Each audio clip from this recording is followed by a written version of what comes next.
Que privilégio é fazer parte da igreja, que privilégio é ser as mãos de Jesus, os pés de Jesus. Ele está vivo, amém? Ele venceu a morte, Ele ressuscitou. E a palavra que pregamos, o Evangelho de Deus, é o poder de Deus para todo aquele que crê. Há poder no nome de Jesus. E hoje o poder de Deus vai cair neste lugar, sobre a tua vida. Deus vai nos visitar. Eu creio. Quantos creem? Amém? Estamos estudando sobre batalha espiritual, sobre a guerra invisível. E hoje eu quero trazer algumas orientações que podem fazer você vitorioso nessa guerra. A palavra de Deus em Efésios 6, versículo 10 a 12, diz: finalmente fortaleçam-se no Senhor e na força do seu poder. Vistam toda a armadura de Deus, para poderem ficar firmes contra as ciladas do diabo. Pois a nossa luta não é contra pessoas, mas contra os poderes e autoridades, contra os dominadores deste mundo de trevas, contra as forças espirituais do mal nas regiões celestiais. Temos estudado sobre esse tema, batalha espiritual, algumas semanas. Já estudamos sobre as ciladas, sobre o dia mau, já estudamos vários temas. E hoje eu quero falar sobre o campo de batalha, aonde travamos a nossa guerra. E é muito interessante que dentro do contexto das guerras a gente precisa estudar o inimigo, mas precisa estudar também o campo de batalha, o lugar, o território onde a guerra acontece, os lugares de fuga, o solo, se tem neve, se é pedregoso. Uma série de fatores envolvem o sucesso numa batalha. É interessante na Bíblia, o livro de Juízes, capítulo 4, ele vai contar a guerra entre o povo de Israel e o rei Jabim, liderados por Débora e Baraque, profetiza. Eles vão contra os exércitos de Sísera. E a Bíblia diz que os exércitos de Jabim, comandados por Sísera, eram muito bem equipados.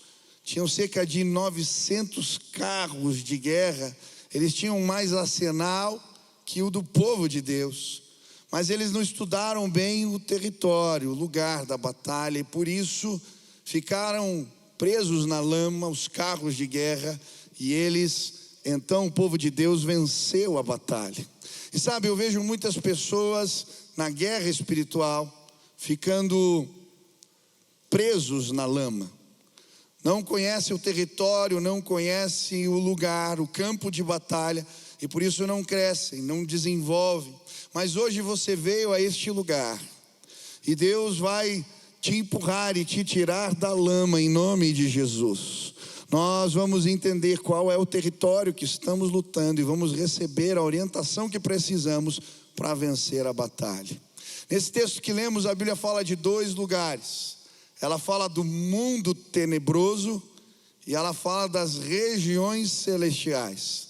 Ele vai dizer que a nossa luta é contra os dominadores deste mundo tenebroso e contra as forças espirituais do mal nas regiões celestes. E hoje eu queria estudar esses dois lugares, esses dois territórios. Em primeiro lugar, a Bíblia fala do mundo tenebroso. O que é isso? O que a Bíblia chama de mundo tenebroso? O que representa isso? E quando estava estudando essa palavra mundo na perspectiva bíblica, entendi que ela compreende, na verdade, 3 tipos de domínios. O primeiro tem a ver com o tempo. A palavra mundo na língua grega significava aion. Repete comigo, aion. E ela era uma medida de tempo. É por isso que muitos textos na Bíblia vão traduzir aion como século ou como era. Romanos 12:2 diz: não vos conformeis com este século. Algumas versões diz mundo, mas transformai-vos pela renovação da vossa mente, para que experimenteis qual seja a boa, agradável e perfeita vontade de Deus. 2 Timóteo 4:10 vai dizer: porque Demas, tendo amado o presente século, me abandonou e se foi para Tessalônica. Ele está falando de uma medida de tempo, este século, esta era. Mas qual é a origem desta palavra? É interessante que a palavra aion, ela representava uma divindade dentro da cultura helênica. Ela era o deus do tempo. Aion era o deus do tempo. Se você ver algumas gravuras, procurar na internet, você vai encontrar a figura de um jovem seminu dentro de um arco, o arco do tempo. Esse era Aion. Ou então um anel feito por uma serpente que mordia o próprio rabo. Este era Aion. É por isso que quando Paulo, em 2 Coríntios 4, versículo 4, vai dizer o Deus deste século, ele está dizendo o Deus Aion. Eles entendiam diferente. O Deus do tempo, o Deus Aion, cegou o entendimento de vocês. Mas o que isso representa para nós? O mundo representa o tempo da dominação do mal. Essa é a perspectiva bíblica, o tempo da dominação do mal. E quando o apóstolo Paulo falava sobre esse tema à igreja de Éfeso, isso tinha um significado especial, porque muitos carregavam no seu corpo e consigo as marcas do tempo da dominação do mal.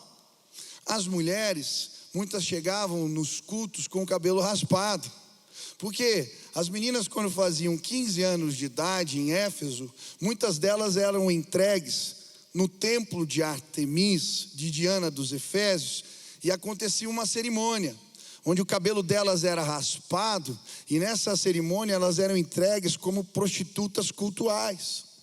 E agora elas eram dominadas por todo tipo de homem, de gente.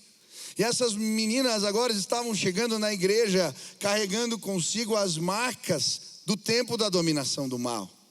Existiam aqueles que estavam sentados na congregação e que carregavam as cicatrizes dos cultos de magia, onde eles praticavam um autoflagelo, mutilação, e agora eles estavam ali no culto, na igreja em Éfeso, carregando consigo as marcas da dominação do mal.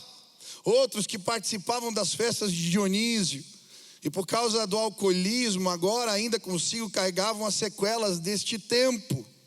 O tempo em que a serpente dominava, o tempo da dominação do mal. Talvez pessoas chegaram a esta casa e carregam consigo as marcas da dominação do mal. Talvez você está sentindo o resultado, ou carrega no seu corpo, ou viu dentro da sua casa alguns efeitos desse domínio maligno. Esse grupo que aqui está, que recebemos hoje, tem sentido os efeitos da dominação do mal. Mas aleluia, porque um dia Jesus estava pendurado no madeiro, com os braços erguidos. Um soldado meteu uma esponja no vinagre e deu para ele tomar. E depois de tomar do cálice da dor, Jesus bradou em alta voz: está consumado. Está consumado. Acabou. O tempo da dominação do mal terminou. Consumado. Essa palavra vinha no sinete gravado nas cartas que os presos recebiam quando cumpriam a sua sentença. Quando o tempo da prisão acabava, chegava a carta: está consumado, acabou. Hoje eu vim dizer para você, na autoridade do nome de Jesus, que o tempo da dominação do mal pode acabar na sua vida, se você crer no sacrifício de Jesus. Há poder no nome dele, há poder no sangue de Jesus. O tempo da dominação do mal vai acabar. Eu lembro da história de um irmão aqui da igreja, o irmão Paulo. Ele sempre me abraça, e você conhece o Paulão da Setu, ele que fez aqui os púlpitos para nós de acrílico. Ele abraça você e não larga. Paulo era alcoólatra. A sua esposa foi a um culto e se converteu e começou a orar por ele. Aquele homem vivia embriagado. No dia que ele levou a esposa no culto, ele passou no mercado e comprou tanta bebida, era uma espécie de desaforo para dizer para ela: esse negócio de Bíblia de crente aqui não entra.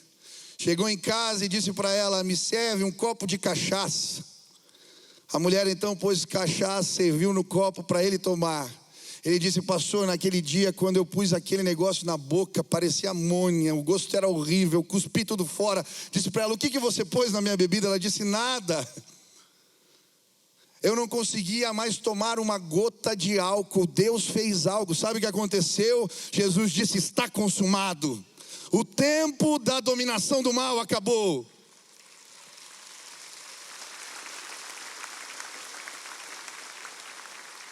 Ontem a minha esposa estava conversando comigo e me contando. As esposas de pastores se reuniram da UAM e convidaram pastor Adjames, Elaine. Eles têm um ministério para cuidar de pastores. E Elaine foi conversar e compartilhar o seu testemunho com as mulheres. Ela dizendo que era uma jovem que vivia na escola, sempre nos cantos, sempre isolada, sempre sozinha. Ela carregava no seu corpo as marcas dos abusos do seu pai. O seu pai era um pai abusador. Abusava de todas as formas que você pode imaginar. Inclusive com hematomas, machucados. Ela carregava aquilo no seu corpo e ficava escondida. Mas uma jovem da igreja reconheceu a dor daquela moça e apresentou Jesus para ela. Ela teve um encontro com Cristo, começou a caminhar com Deus, e já na maturidade cristã, o seu pai fica muito doente, está com câncer agora, e ela então convida aquele homem que ela odiava, que ela não conseguia olhar, que ela tinha repúdio, que ela tinha ódio, para dentro da sua casa. Ela contava ali: eu dava comida na boca dele, eu cuidava das suas feridas, dos seus machucados. Ele foi parar no hospital, e aí estava definhando uma situação complicada, e agora eu tinha que olhar para o meu abusador, e eu dava banho nele, eu cuidava dele. E eu lembro da minha oração, ela contando. Eu disse: Deus, me faz o enxergar como um bebê, como um bebê. E ela dizia: quando eu ia tratar das dores do meu pai, o Senhor me fazia enxergar assim. Por isso eu consegui passar por cima das minhas mágoas, dos meus ressentimentos, dos meus machucados, porque Jesus disse: está consumado. O tempo da dominação do mal acabou. Hoje eu quero anunciar. Talvez você veio de longe para esse culto, talvez você está ouvindo pela internet, pelo rádio, pela televisão. Se você crer na obra sacrificial de Jesus, como os cantamos aqui, há poder no sangue dele, há poder no sacrifício, você vai ouvir da voz do teu Senhor: está consumado. O tempo da dominação do mal vai acabar. Quantos creem nisso? Aleluia. Mas é interessante que a Bíblia fala que um dia Jesus vai dizer: está consumado para a criação, para o mundo. E a Bíblia nos fala de um evento escatológico chamado consumação dos séculos. Em Mateus capítulo 13, 39, pois assim como o joio é colhido e lançado ao fogo, assim será na consumação dos séculos. Em Mateus 28, versículo 20, a Bíblia diz: e eis que estou convosco todos os dias até a consumação dos séculos. Sabe o que a Bíblia quer nos apresentar? É que não apenas o homem sofre os efeitos do pecado. O mundo caiu, toda a criação está sofrendo os efeitos da queda, do pecado. É por isso que em Romanos capítulo 8, versículo 9, o apóstolo Paulo vai dizer que toda a criação geme, clama, grita, na expectativa da revelação dos filhos de Deus. A terra está clamando, a terra está gemendo, mas a palavra de Deus diz que um dia Deus vai restaurar todas as coisas. Jesus vai voltar em glória. E Atos 3, 21 diz: a qual é necessário que o céu receba até os tempos da restauração de todas as coisas. Apocalipse 21, versículo 1, e diz: vi novo céu e nova terra, pois o primeiro céu e a primeira terra passaram, e o mar já não existe. A palavra novo aqui não tem a ver com novidade, algo que surge do nada, não, é restaurado, renovado. Essa é a ideia.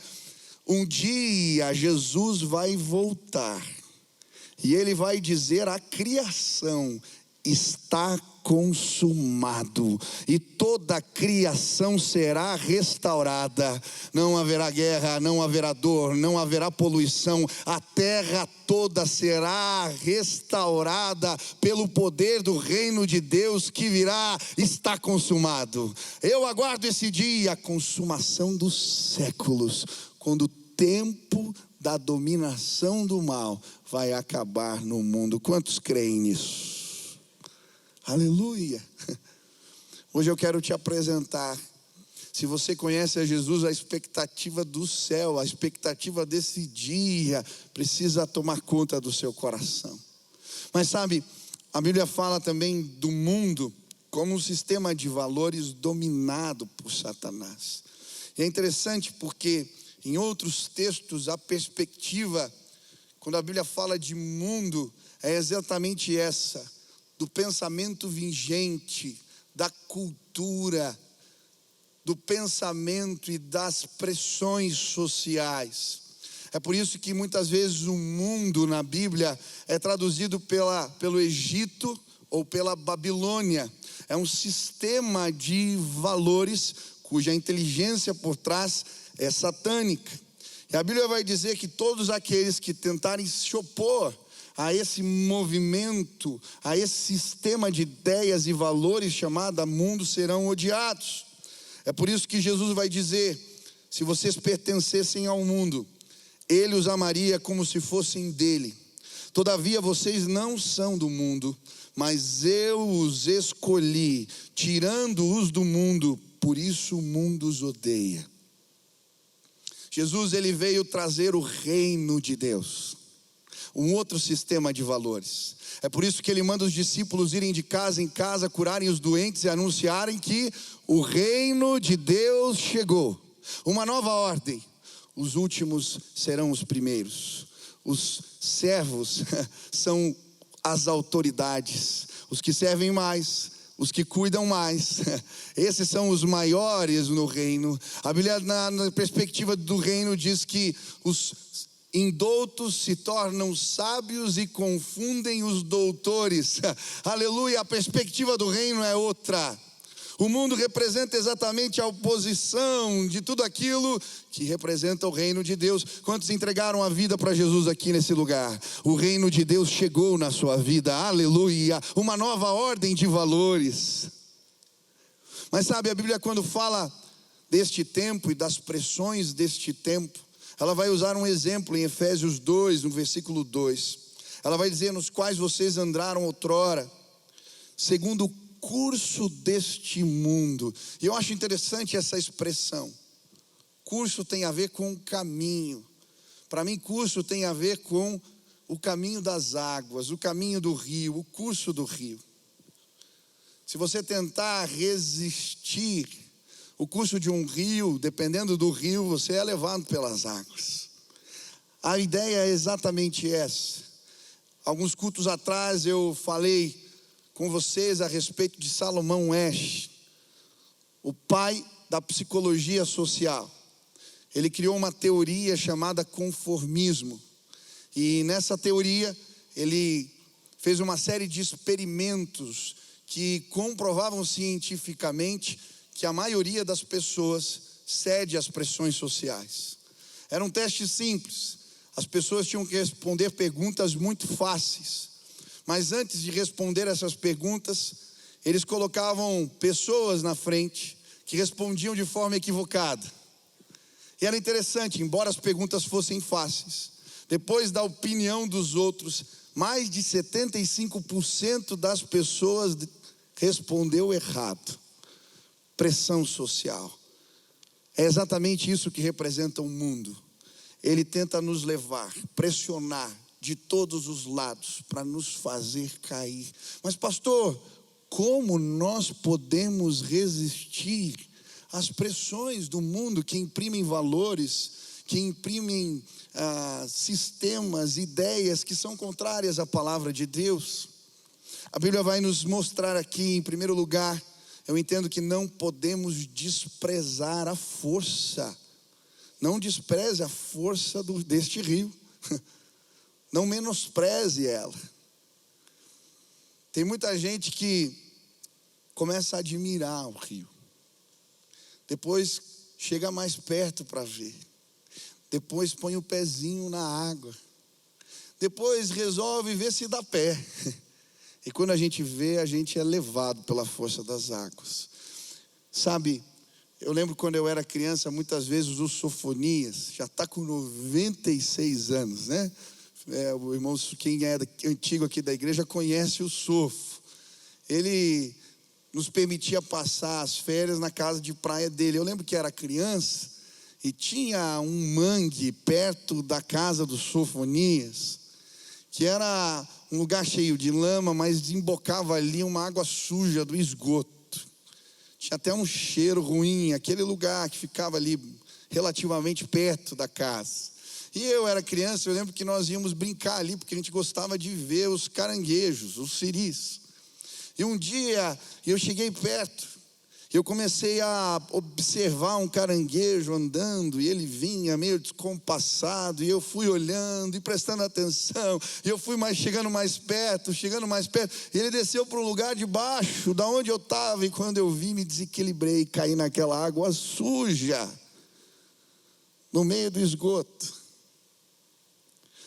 Sabe, tem muita gente desprezando o curso desse mundo e se metendo nessa água suja.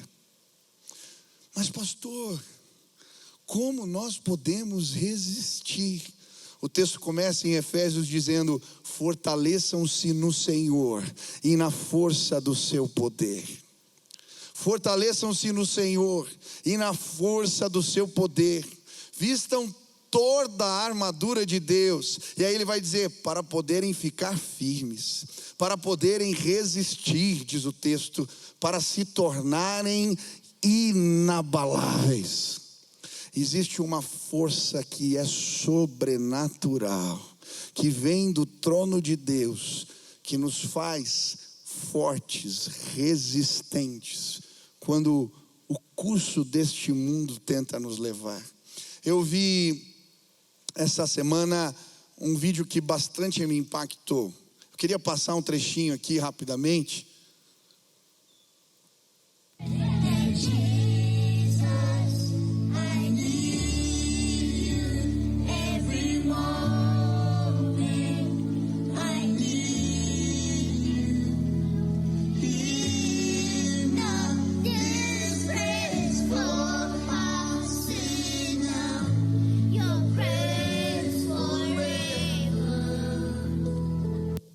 Essas crianças são fortes.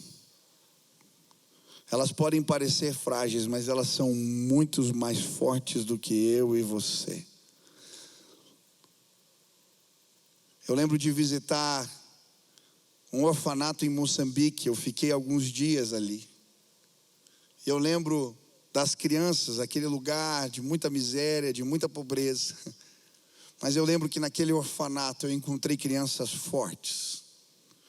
Elas aprenderam a se fortalecer no Senhor e na força do seu poder. Eu lembro do culto.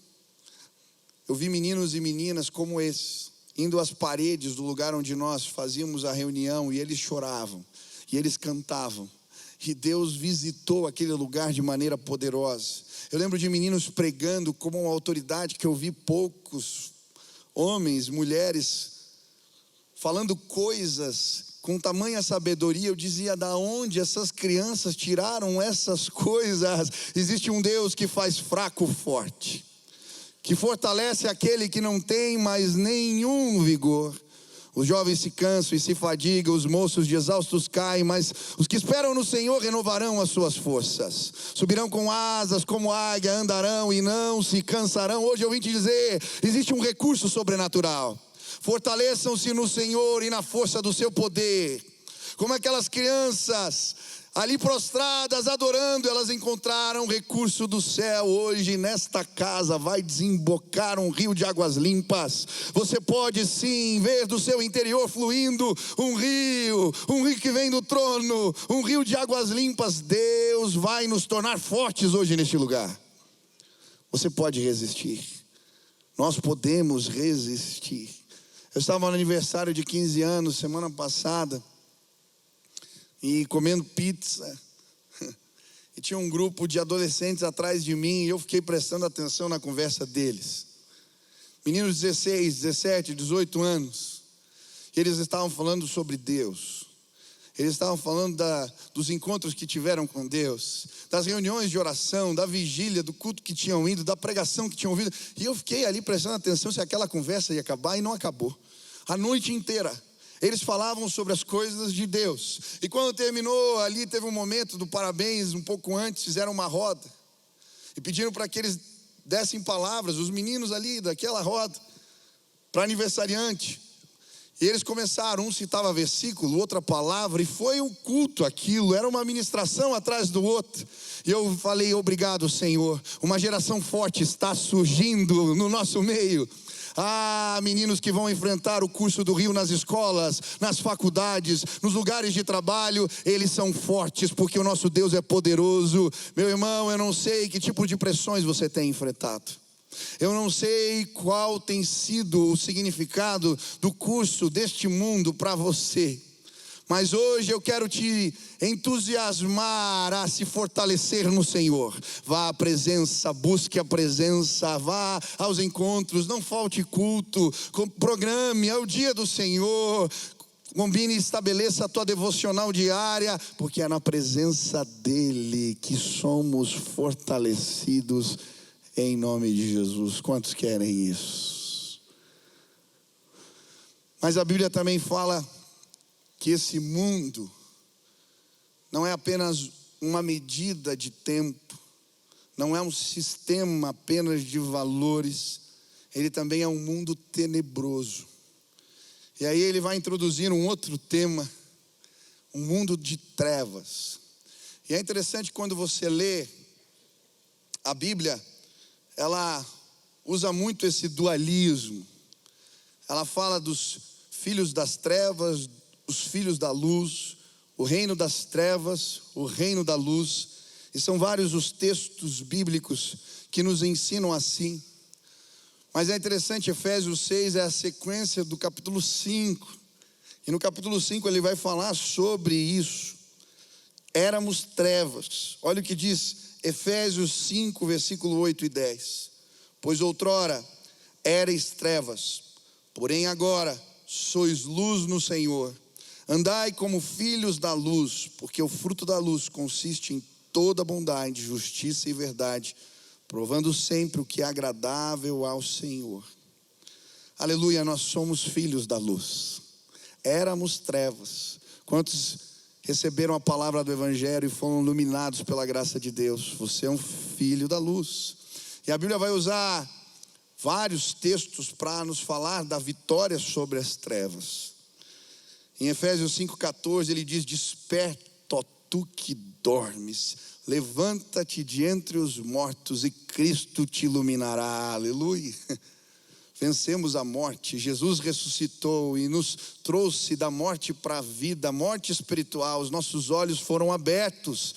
Você é filho da luz. A Bíblia vai dizer em Colossenses 1, versículo 12 e 13, dando graças ao Pai, que nos tornou dignos de participar da herança dos santos no reino da luz, pois Ele nos resgatou do domínio das trevas e nos transportou para o reino do seu Filho amado. Aleluia. 1 Pedro 2, versículo 9, vocês porém são geração eleita, sacerdócio real, nação santa, povo exclusivo de Deus, para anunciar as grandezas daquele que os chamou das trevas para a sua maravilhosa luz. Você é um filho da luz. Esses dias na minha cela, uma pessoa me mandou uma mensagem. É um casal de vizinhos que está frequentando a minha cela. E eles estavam angustiados. Chegou um vídeo do YouTube para eles. E nesse vídeo um rapaz que fazia expedições em chácaras chega numa chácara e encontra um trabalho de macumba. E aí ele mexe, pega ali a carta e estava o nome deles ali naquela carta, pedindo que o capa preta desse um fim na família toda. E aí eles mandaram a mensagem para mim, angustiados. E eu vi e falei: fiquem tranquilos, vocês são filhos da luz. Deus é luz e nele não há trevas alguma. Essas coisas só funcionam para quem está em trevas. Você não precisa se preocupar. Quantos são filhos da luz aqui? O poder das trevas não tem efeito. Deus é luz e nele não há trevas alguma. Mas sabe, tem gente que apesar de ser filho da luz, às vezes gosta de ir no interruptor e dar uma apagada na luz. Hoje em dia tem até controle, né? O pessoal fala com a... Como é que é o nome? Alexia, desliga. Tem gente fazendo algo parecido. E eu acho interessante que a Bíblia vai falar quando é que, mesmo quando filhos da luz, as trevas podem nos incomodar. E aí ele vai falar, olha o que ele diz no capítulo 5. Ele vai dizer assim: mas a impudicícia, que são os atos sexuais ilícitos, toda sorte de impurezas, cobiça, nem sequer se nomeie entre vocês, como convém a santos, nem conversação torpe, nem palavras vãs, ou chocarrice, piada suja, coisas essas inconvenientes, antes pelo contrário, ações de graças. Sabei, pois, isto: nenhum continente ou impuro ou avarento que é idólatra tem herança no reino de Cristo de Deus. Ninguém vos engane com palavras vãs, porque por essas coisas vem a ira de Deus sobre os filhos da desobediência. Presta atenção. Portanto, não sejais participantes com eles, pois outrora éreis trevas, porém agora sois luz no Senhor. Tem gente que está permitindo, é filho da luz, mas está participando das obras das trevas. E aqui ele está falando, isso aqui é obra de trevas. E tem gente que vive na luz, mas gosta de ir no interruptor. E sabe, a gente não apenas participa, tem gente que não faz, mas a Bíblia fala que é conivente. Efésios 5:11, e não sejais cúmplices nas obras infrutíferas das trevas, antes, porém, reprovai-as. Tem gente que está permitindo trevas entrar na casa. Eu não conto a piada suja, mas eu fico na roda. Eu não bebo, mas eu vou junto no bar. Ou então eu vejo o mal se estabelecendo e eu não reprovo. Eu sou cúmplice. A Bíblia vai nos contar que na casa de Eli, o sacerdote, as trevas se instalaram. Ele recebeu um profeta dizendo a respeito dos pecados dos seus filhos. E ele não fez nada, ele não confrontou, ele não os procurou, ele foi conivente e as trevas destruíram o seu lar. O mesmo aconteceu com Davi. Um irmão estupra outra irmã, ele não toma medidas. O outro irmão faz justiça, ele não toma medidas. E o mal, as trevas se instalam dentro da sua casa. Sabe, existem pessoas aqui que não têm se posicionado. Você é pai, autoridade na sua casa. Você está vendo posturas erradas, situações erradas que os seus filhos estão vivendo. Com sabedoria, peça a Deus o momento e o jeito certo, mas por favor, se posicione, confronte, senão as trevas vão entrar na sua casa. Maridos, esposas, você está vendo posturas erradas, equivocadas, não é na carne, na hora da briga que você joga na cara, não, mas com sabedoria, se posicione, chame, converse. Existem lideranças que são omissas, estão vendo coisas erradas, situações debaixo da cobertura espiritual que exercem acontecendo e deixam acontecer. Não se posicionam, não falam, não conversam, não repreendem. É com amor, mas é tua responsabilidade. Quando não fazemos nada, as trevas se instalam. A Bíblia ainda fala de algo pior. O texto diz na sequência que temos que provar as coisas ocultas com a luz. E outra maneira de trevas se instalarem na nossa vida é quando permitimos o oculto, permitimos o secreto, permitimos o escondido. Salas de bate-papo que eu escondo. Mensagens que a minha esposa, o meu marido não podem ter a senha. Negócios escusos, escondidos.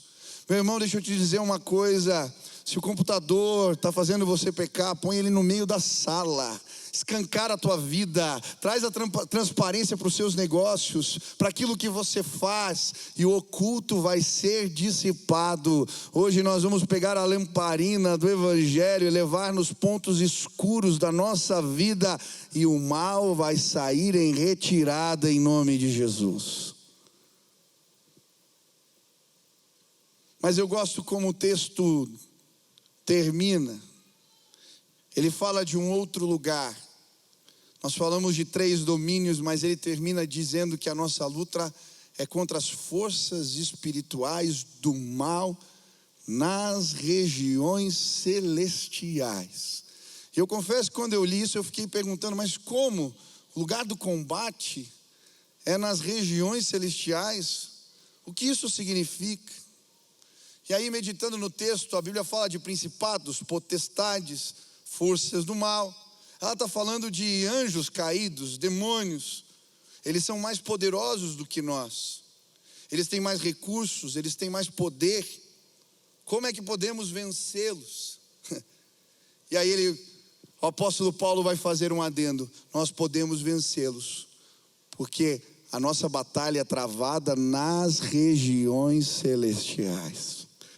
E aí, Efésios, capítulo 2, versículos 6 a 7, ele diz: e juntamente com ele, nos ressuscitou, e nos fez assentar nos lugares celestiais, em Cristo Jesus, para mostrar nos séculos vindouros, a suprema riqueza da sua graça, em bondade para conosco, em Cristo Jesus. O que ele está dizendo?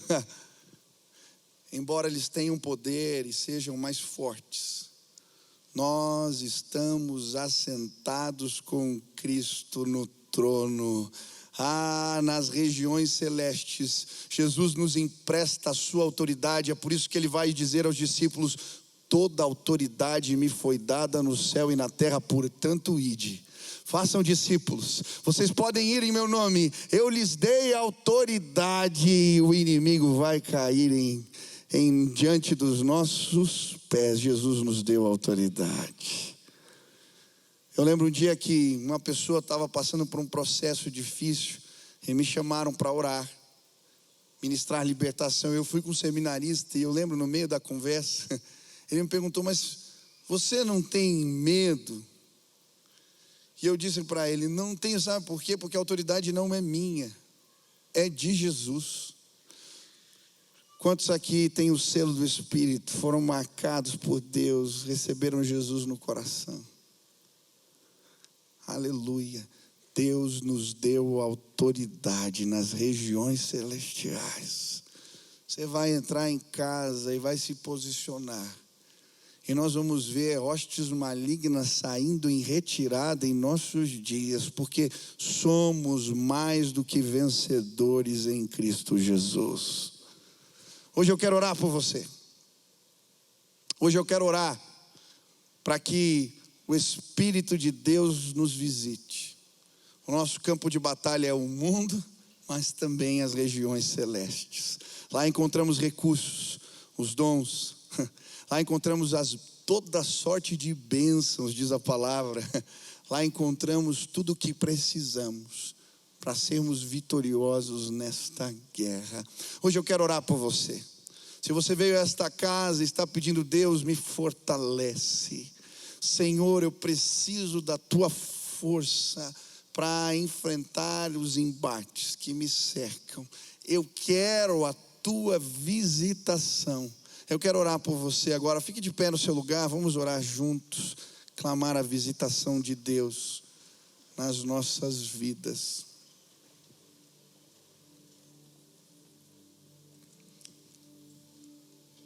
Eu quero primeiro orar por aqueles que querem impedir que o tempo da dominação do mal acabe nas suas vidas.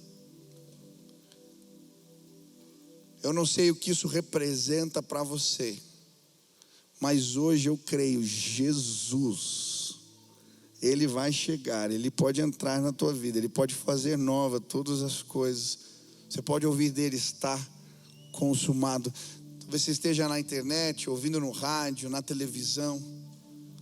Eu não sei onde essa palavra está chegando agora, mas eu creio, em nome de Jesus nós vamos orar, e o tempo da dominação do mal vai acabar na vida de pessoas hoje, agora, esta manhã, nesse instante. Pessoas serão transformadas pelo poder do Evangelho agora. Vocês creem nisso? Amém? Por isso, se hoje você quer declarar: Jesus, eu entendi o teu sacrifício. Eu entendi que há poder no sangue de Jesus. Eu era um adolescente quando o irmão orou por mim e eu ouvi Jesus, Ele dizendo: eu te escolhi no ventre da sua mãe. Eu te separei para o louvor da minha glória. Naquele dia, a dominação do mal acabou. Eu fui liberto. Talvez hoje seja o dia da tua vitória. Se hoje você está dizendo: eu quero ser livre, eu quero o alvará de soltura, eu quero ouvir Jesus dizendo: está consumado, a dominação do mal acabou. Eu quero experimentar o amor de Deus na minha vida, eu quero a presença de Deus, eu quero Jesus, eu quero Jesus. Aonde você está, levante sua mão bem alta, eu quero orar por você. Pode levantar sua mão, aleluia, aleluia. Deus abençoe, Deus abençoe, Deus abençoe, Deus abençoe. A dominação do mal vai acabar para vocês. A dominação do mal vai acabar, vai acabar, vai acabar, vai acabar. Pai querido, eu quero colocar agora diante do Senhor a vida dos meus irmãos que estão com mãos erguidas. Que hoje o poder de Jesus se estabeleça, que eles possam nascer de novo, que a dominação do mal acabe em nome de Jesus. Você está com a mão erguida, repete assim comigo: Senhor Jesus, entra na minha vida, toma o controle, me liberta. Sou pecador, hoje me arrependo, eu quero a tua presença, eu preciso do Senhor. Pai, agora na autoridade do nome de Jesus, eu quero clamar que pessoas sejam curadas agora, renovadas, que pessoas possam nascer de novo, que um ciclo de miséria acabe agora, que Aion seja derrotado, que o Deus deste século, que aprisiona o entendimento, aprisiona períodos da nossa vida, que ele caia por terra hoje neste lugar, que haja salvação nesta casa, que haja cura nesta casa, que haja renovo de Deus neste lugar, que o Senhor possa derramar poder hoje aqui, que possamos ser fortalecidos no Senhor, na força do seu poder, que possamos ser cheios do Espírito Santo. Deus nos faz fortes, nos faz resistentes, nos torna resilientes, que possamos ser a resistência nesse tempo. Pai, equipa os teus filhos para resistirem às pressões, para se manterem firmes. Pai, em nome de Jesus, nos equipa, vem com teu poder agora. Eu quero clamar Pai, que cada canto escuro, que cada lugar escuro, oculto, escondido, hoje possamos levar a lamparina do Evangelho e colocar no alto, não debaixo do colchão, mas no alto, que as trevas saiam em retirada, que a glória de Deus se estabeleça. Vem com o teu poder hoje aqui, Pai. Revela a tua grandeza mais uma vez, manifesta a tua glória, aleluia, Pai, porque lutamos neste mundo tenebroso, mas também junto com Cristo nas regiões celestes. Recebemos a autoridade do alto, recebemos os dons do Espírito, recebemos toda sorte de bênçãos espirituais. Eu quero clamar que a fé nos leve adiante, que a fé nos leve além, que o Senhor derrame autoridade no meio do seu povo, que possamos declarar que a luz do Senhor chegou. Pai, vem com o teu poder, que nos lugares escuros, nos antros, nos porões da terra, que possamos entrar com a tua luz.